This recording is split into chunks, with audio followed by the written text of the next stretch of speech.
So after university, I went off and worked for free as an intern at a cosmetic distributor. My parents thought I was absolutely nuts, but I was like, you know what? I have a feeling that this is the right way to go. I was always really obsessed with the power of scent. I was always playing with my mom's lipsticks and her perfumes and my grandma's items. And I thought, why not just try it out? We both had noticed that we were working in similar industries. We had the same career path, we had the same degree, and we were like, hey, you know what? We both have this experience and we're both really interested in entrepreneurship and starting our own brand. We're so aligned. She was the creative, I was more of like the business mindset. And we just started from there. We started working on the brand during the evenings after our 9 to 5s and on weekends. And Lohn was born in 2018.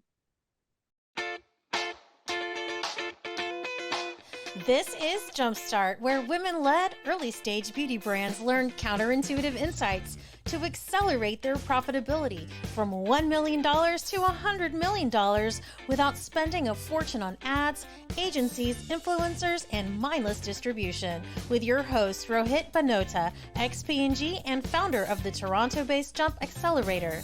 Together, we can create a more humane, conscious, and beautiful planet, a woman's world. Don't forget to subscribe and click the bell notifications.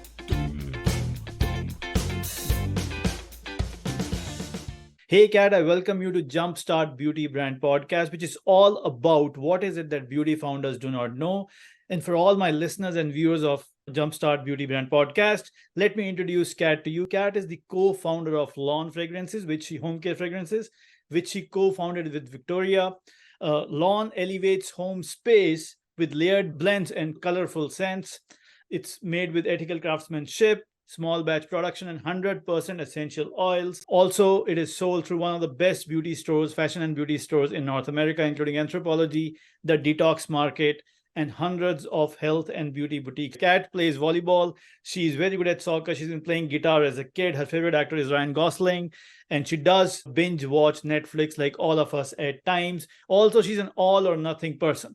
Over to you, Kat. Let's start with what are the career transitions that happened in your life? I know you're a chemical engineer from Queens. How did you meet Victoria and how did it all lead to Lohn? Do you feel that it was destined to be?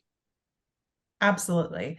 I would say that this was definitely destined to be throughout all of the career paths we have followed over the years and the steps we took. Funny fact is that my husband's name is Con and Victoria's husband's name is John, which rhymes with lawn. And we were married after we started Lohn. So that's a funny story. But both of us, we knew each other from high school and university. We were 2 years apart. And we both attended Queens for chemical engineering. During our engineering degrees, we definitely felt like we didn't belong. It was very male dominated. It was very intense. And most of the graduates were going off to work in oil and gas or to pursue their PhD or med school. And we just felt, you know what, we want to get into an industry that's focused on cosmetics and fragrance. Let's use this knowledge and do that. So after university, I went off and worked for free as an intern at a cosmetic distributor. My parents thought I was absolutely nuts, but I was like, you know what? I have a feeling that this is the right way to go. I was always really obsessed with the power of scent. I was always playing with my mom's lipsticks and her perfumes and my grandma's items. And I thought, why not just try it out? After my internship, I then applied to a role at Estee Lauder in quality assurance, and I learned all about testing raw materials that goes into our foundations, lipsticks, powders. And I knew that I wanted to gain a little more education in the field of fragrance and cosmetics. The industry is quite small in Toronto. It's grown over the years, but I felt let's go back to school, learn some more about this and get back into it. So I applied to a program actually based in Europe called Ep.10-Guest, which was started by the Guerlain family. And this was a master's program focused on cosmetics and fragrance. It was 1 year of science, 1 year of business. In the first year, I had a perfume program or perfume class where I had to memorize over 80 different raw materials and 100 different perfumes on the market. And I was smelling them every day and testing myself. And it was pretty crazy, but it was a lot of fun. Victoria, she had a slightly different path, but she worked at L'Oreal in sales and also for one of the biggest amenities manufacturers in Canada. So They create hotel products for brands like Le Labo and Diptyque. So she had some really great experience there. And it was really organic the way we connected. It was in 2015 on LinkedIn. We both had noticed that we were working in similar industries. We had the same career path, we had the same degree, and we were like, hey, you know what? We both have this experience and we're both really interested in entrepreneurship and starting our own brand. Both of our fathers are self-employed. My brother is also self-employed, and it was always really in me to pursue something on my own. So we connected, we had an initial meeting, and Victoria had a PowerPoint presentation ready to go with all of the brands and products she loved. And the minute I saw the presentation, I was like, yes, this is exactly what I love. We're so aligned. She was the creative. I was more of like the business mindset. And we just started from there. We started working on the brand during the evenings after our 9 to 5s and on weekends. And Lohn was born in 2018. Wow, everything seems to have come together. And what is so amazing is that you guys did not know each other when you were at Queen's. Were you batchmates, classmates, like in the same program? No, we were 2 years apart and we knew each other from high school and university, but we were never close. We were never friends. We just knew of each other. So it was, again, very organic, just the way it happened. I always think about what would have happened if that LinkedIn message was never sent and our paths could have been completely different now, but it was all very meant to be in my mind. Well, I was thinking of the message. It takes one day. In your case, it takes one message, right? One message Yes. can change your life. Perfect. Just so you know, I also went to Queen's, and I am also an Yes. engineering student, even though I studied in India a long time back. So we have those two commonalities. Amazing. Which engineering did you pursue? I only remember the subject, which is mechanical, like the stream. I don't remember Yeah. anything else because Same. I did nothing. Like I only had fun and fun. I hear you. It was the same boat as me. Back in India, like just like your folks, maybe everybody wanted their kid to be an engineer or a doctor in those times. Yes, absolutely. So moving on, what was an insight that led to launching of Lohn, the brand that it is, like the promise that it offers, whether it's the layered blends, 100% essential oils, or the elevating your space, so to say, overall? Absolutely. That's a great question because there is so much competition in our industry. During our research phase, we went to many different stores along Queen Street West for those who are from Toronto, and we would pop into the apothecary shops and smell the candles, look at the candles, and say, we noticed that there were a lot of minimal black and white brands on the market with scents that just didn't have a great scent throw, and their scents weren't very layered. For example, they may have just been vanilla mint or, I don't know, cotton. We were like, let's create scents that are really layered. We have between 8 to 12 different scent notes in each scent that we offer in our collection. And let's create a brand that's inviting, colorful, and elevated. The brands that did have great scent throw and great layered scents were also very expensive. So I'm talking like the luxury brands that you'll find at Holt Renfrew that might cost $100 to $200 a candle. And that was another opportunity for us to offer a product that was more approachably priced, but still made with great ingredients and actually cleaner ingredients. A lot of the luxury brands contain paraffin wax, and ours is a blend of a really clean and sustainable coconut wax. So there were a lot of micro opportunities that we found to create this one brand. And I think that's what's really allowed us to stand out from what's on the market between all the noise. Perfect. No, that's very insightful. But I just want to dig slightly deeper into, you went into shops and smell those candles, or you use them, right? You must have bought a few. How long did you do this research process for? Absolutely. So obviously, the initial shopping phase was really fun, but the total phase of research, development, and launch was about 2 years because there's a lot of other facets behind the brand that we had to focus on. So, research and development, testing every single wax and wick vessel on the market, working with our graphic designer to do the branding, the colors, the fonts, building our website. All of these things took about 2 years while we were both working full time. That's an amazing insight. It's so simple. There's no rocket science. It's not like an engineering. You have to go inside some combustion engine and got to understand the mechanics.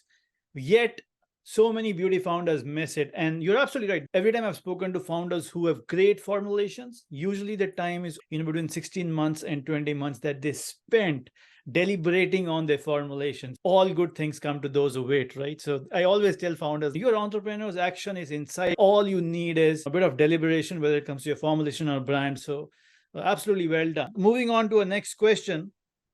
What do you think the aspiring beauty founders, entrepreneurs do not understand about scaling or growing their beauty brands?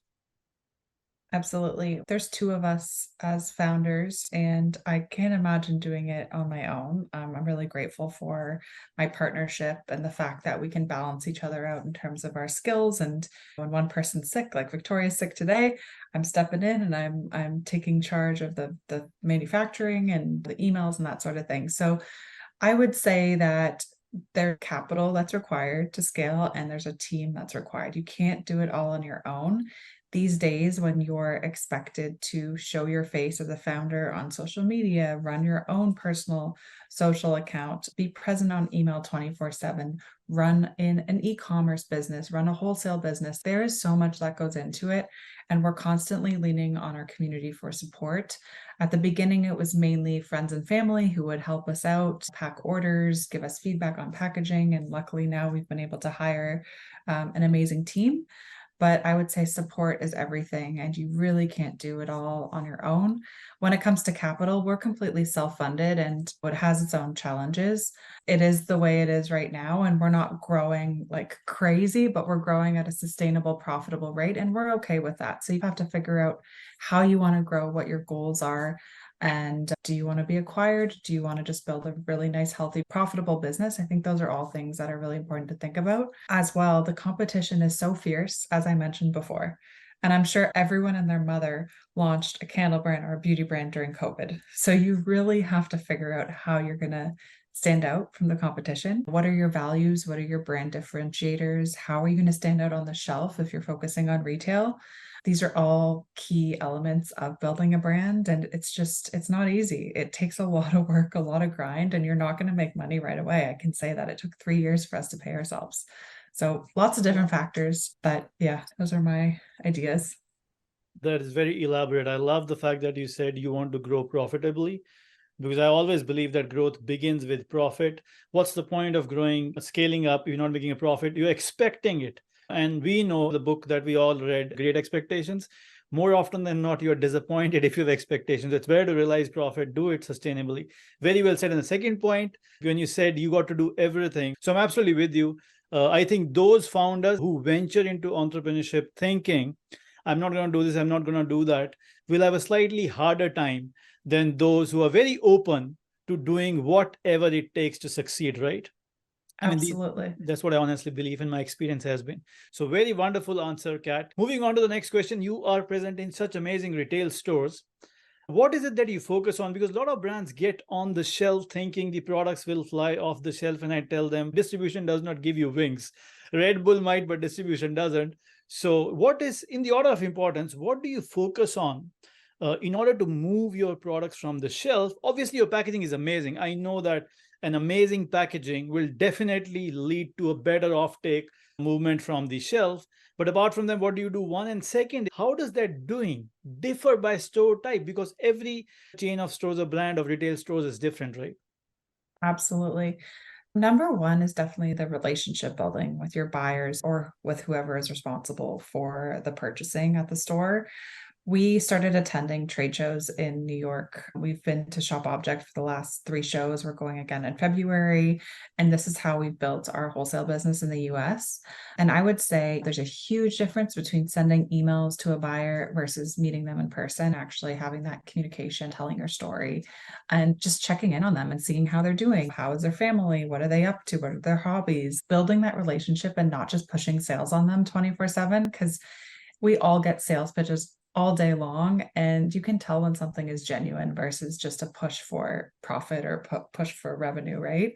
So we're in constant communication with our buyers, and we just act as authentic people to them. I think that's just the most important thing in any sales role. Number two would be in-store trainings. So, especially with our key retailers, it's so important to ensure that whoever's on the floor selling your product is aware of your brand, is aware of your products, and falls in love with it and can sell it really well.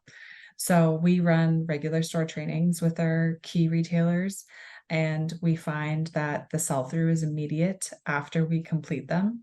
So, just really getting in touch with the sales reps on the floor, telling them about the product, maybe giving them samples, and just allowing them to fall in love with your brand is huge. It's really difficult to do that when we have over 250 retailers. So, as you said, you really have to pick and choose where you put your energy and just focus on the 80/20 rule.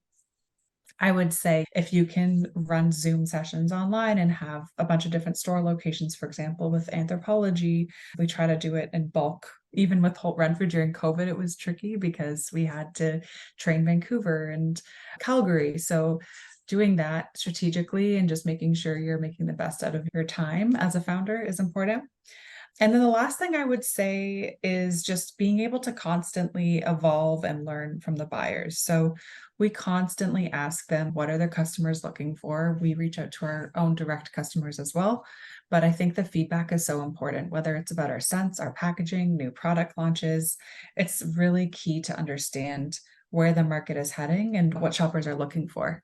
So we're super open to feedback. And that's something that has really in tandem built our relationships with these people and allows us to stand out from the competition on the shelf. Love it. Absolutely love it. These are such great insights, Kat. If it's okay with you, I want to go to the first one where you said relationship with the buyer. Yeah. What is the reason that you need relationship with the buyer? What is the core? Absolutely. Number one, they're the key decision maker at the end of the day, whether they're going to bring in your brand or not. So you're selling the brand to them, you're selling yourself to them. We are constantly telling our story as founders. We own all those relationships currently with our big retailers. We don't outsource it to anybody, and that's made a huge impact with our relationships. So yeah, they definitely make those big decisions and will send you the PO or not. But I think at the end of the day, you have to have them on your team because they're the ones that are going to filter any information through you to give you the store manager names, to give you the location names where you need to do those trainings. They are so busy, but you have to just make sure you have regular meetings on the calendar and that you can get the information from them that you need and that you put the effort into making those meetings, going to meet them face to face, because they'll remember you and they'll think of you when they're looking at all the competition. They also understand what sells in the stores, right? So getting their feedback is super important, and understanding from them what they're looking for, what their customers are looking for, as I mentioned, is key. That's so wonderful. One, obviously, they will get your products on the store. And I love the fact that you mentioned about your story, because sometimes people don't get your story in just one email, right? Sometimes it doesn't resonate straight away. And if you're too pushy, they might block themselves from ever being open to your story. And to your second point, which is amazing, they are so busy. Sometimes they show brand slides of a buyer's world. A table with 100 product samples, unopened boxes, these set of POs, documents lying. She has no time even to go to the washroom. So you have to understand them, understand their life, how their day is structured. And you can only do that if you develop a relationship slowly. So I'm absolutely with you. That was a wonderful insight, by the way, Kat. Moving on to the next question. This is around the home fragrance business as a category. What do you see getting reduced in the next 5 to 10 years? What do you see as getting magnified? What do you see as absolutely being eliminated? And what do you see as cropping up, like absolutely new, that will come up in the next 5 to 10 years? I am no genie. I definitely can't predict the future, but my insights personally from what I've noticed just from working with our suppliers and looking at the competition is that obviously natural and sustainable are super important. They're not just important, but they are imperative these days with building a brand. I'm not sure if you saw recently that Diptyque even launched refillable candles recently, which was quite shocking to me as a luxury brand who is really focused on sustainability. I think that was a huge message to all the candle brands or home fragrance brands out there. So I think there will be a focus on not just sustainable packaging, but sustainable ingredients when it comes to fragrances and raw materials and cosmetics. We're constantly working with our fragrance houses to find out what's new and innovative and how can we tap into sustainability more with our products. Another thing that I think people need to realize is the state of the environment. Air pollution, all these forest fires that are happening all over North America and all over the world. I think this will put a much larger focus on indoor air quality, and this will affect the home fragrance industry, whether it be good or bad. So you're really going to have consumers think about what they are putting in their homes, whether it's more of an air cleaning product or avoiding things that are damaging the air quality in their homes. So that's been a huge one as well. And I think just again, with the sustainability, when you asked about what will be reduced or eliminated, I think it's like just general waste. There's so much waste. We're constantly consuming, we're constantly buying products. I know for Black Friday, everyone went crazy this year. And brands really need to think about that and really put that into perspective with what they're building and what they're putting out there. Love it. Absolutely love it. Something that you said there around improving air quality. I think that's an amazing insight. People use plants at times these days. I just want to know from you, how will Lohn contribute to improving of that air quality? Do you see yourself playing a role there? Absolutely. We're definitely thinking about it as we plan to launch our, products in the next few years, whether it's the types of ingredients that are used. I can't say much about what we're planning, but there are some key insights that we've learned through this research on air quality and the importance to consumers that we are definitely keeping in mind as we start to think about the products that we were planning for. For sure, I appreciate the candidness. No oxygen chamber, right? So every time I think of improving air quality, I'm reminded of Michael Jackson sleeping in an oxygen chamber, which was hilarious to me. I absolutely love the fact that you spoke about sustainability, environment, and the air quality. And I absolutely love when you speak about elevating your space. And obviously, you're mainly focused on the home fragrance category, so elevating the home space. I also feel that in today's mental health world, where everybody has a mental health issue, some might admit and some, it might not be that obvious, but I believe the environment inside the home will play a critical role going forward, not these social media channels. Nothing against that.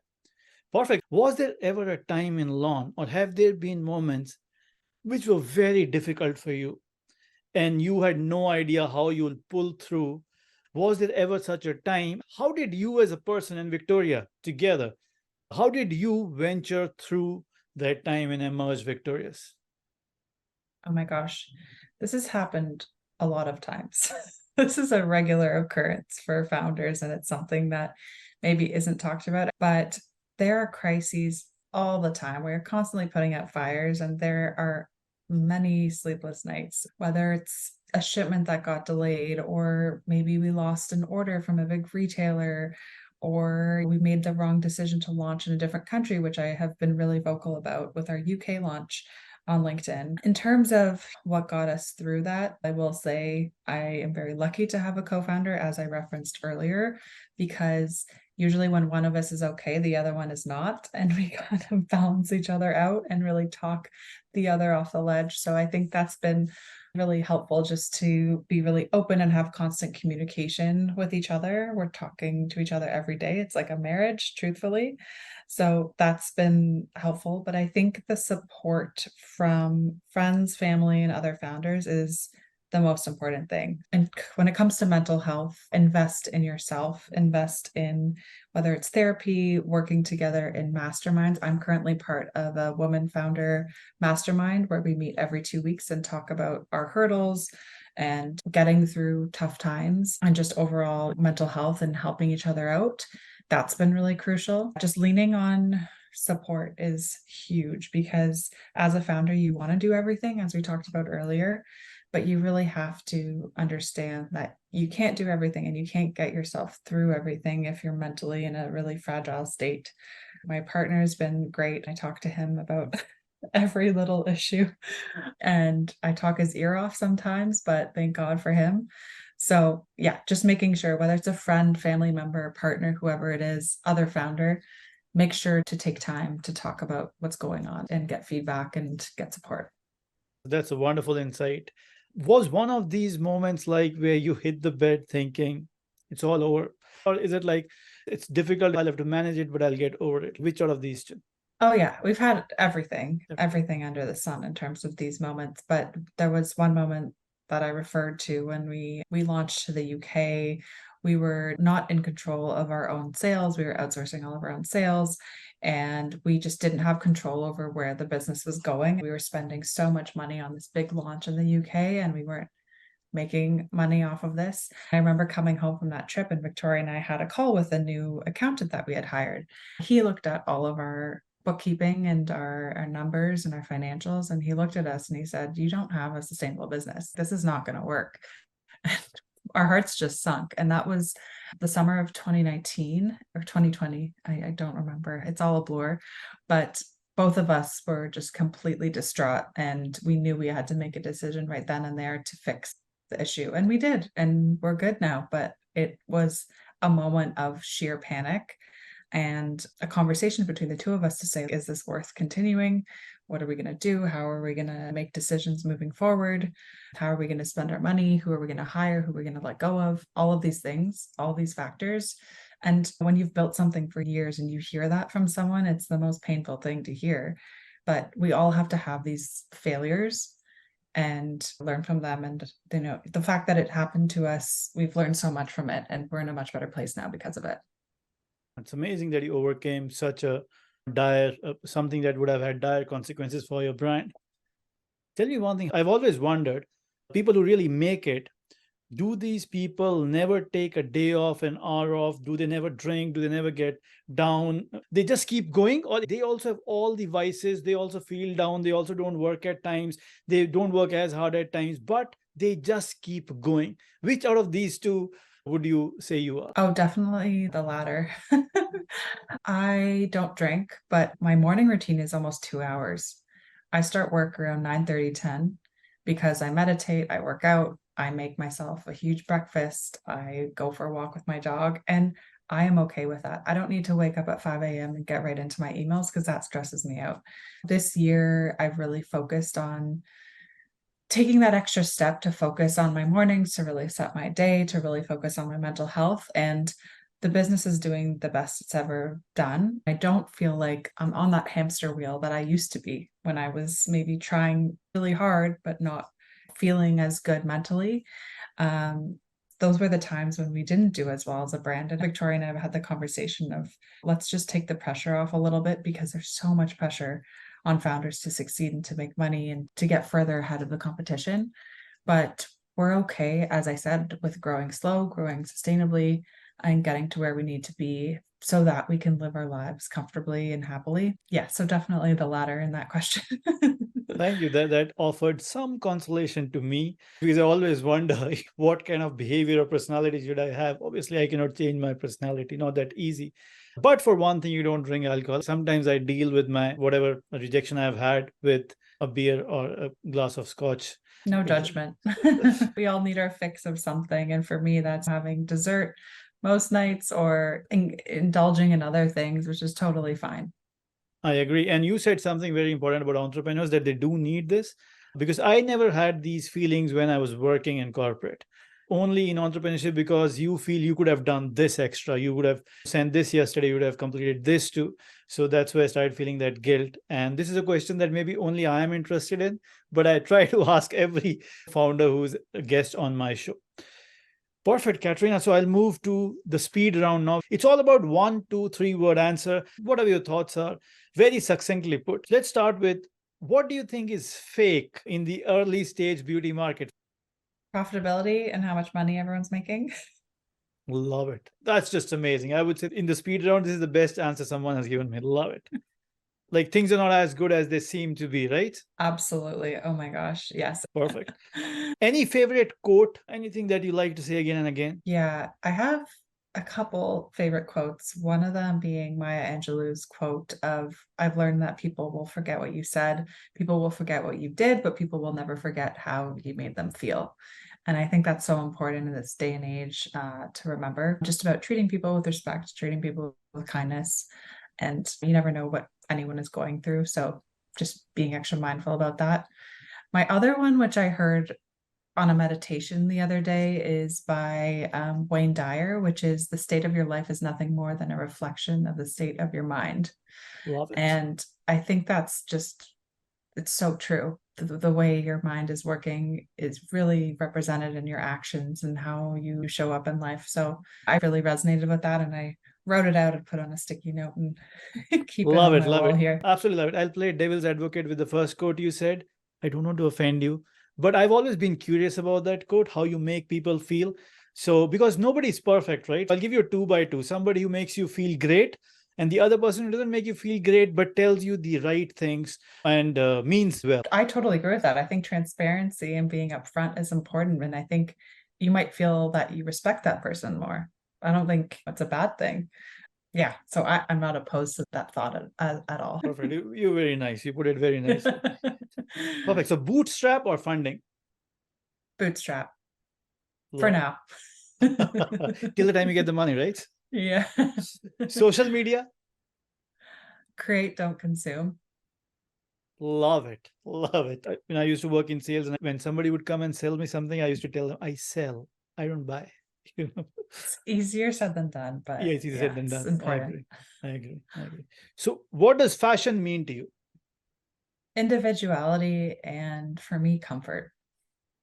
I'm all about comfort. Yeah. I think the new generation who have seen all the old super glam looks and wears, a lot of them are going after, it's a real trend. And obviously you are somebody who goes against the trend. I'm not saying that. You're a trendsetter, but I've seen it. Style or substance? Substance all the way. You are consistent, I have to tell you. You are being absolutely consistent. It goes with comfort. Now, I deliberately chose this as the last speed round question because you're all about elevating your space and you play in the home fragrance category.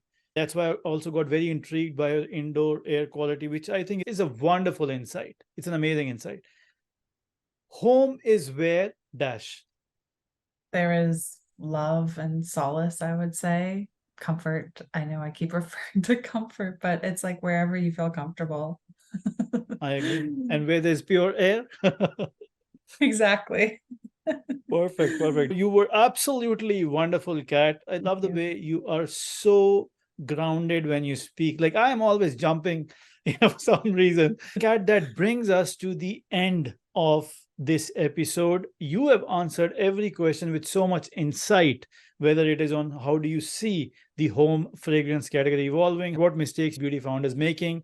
Now, what is your message to the viewers of this podcast as the co-founder of Lohn? Any news you want to share or anything you want to tell them? What is my message? Okay, firstly, if you're out there and you're building something or you have a side hustle and you're interested in building your own brand, don't put too much pressure on yourself, as I was referencing, and just know that whatever effort you're putting in, whether it's 10 minutes a day, an hour a day, if you're working a full-time 9-to-5 job, that will get you to the right spot and will lead you to the right next steps. Today's hustle culture can be really intense and can make you feel like you're not doing enough, but just know that wherever you're putting your energy in, it's getting to the right space. I will say you can find us. I will promote us a little bit. Find us on TikTok and Instagram, Lohn Official. And you can shop with us on shoplon.com. Always open to DMs on Instagram and messages to our email. So feel free to reach out. And yeah, hopefully you'll discover some scents that you love. Perfect. And the humble traits that Kat has, she has not told us that she also mentors aspiring beauty entrepreneurs, founders, etc. So anyone who wants to emulate her success, go past even where Kat has gone, because if she teaches you, you'll go there faster because she had to learn it the hard way. Please feel free to reach out to her on LinkedIn, Instagram, or send her an email. You can find the emails are not that difficult to find. Maybe in some other podcast, I'll tell people how to cold email founders or your prospects. Thank you so much, Kat. It was absolutely wonderful to have you on the podcast. I truly appreciate it. I wish you and Lohn all the very best. Thank you so much. I really appreciate your time, and I'm excited to continue building this friendship and this partnership. Sure, Kat. Thank you very much. Have a wonderful evening. Thank you for listening. Don't forget to subscribe to this JumpStart podcast for amazing guests and insights on growing your beauty brand. Visit jumpaccelerator.com and take the quiz today to find out how ready you are to make that jump to more than $20 million. While you're there, don't forget to apply for your free 40-day trial. Till the next episode.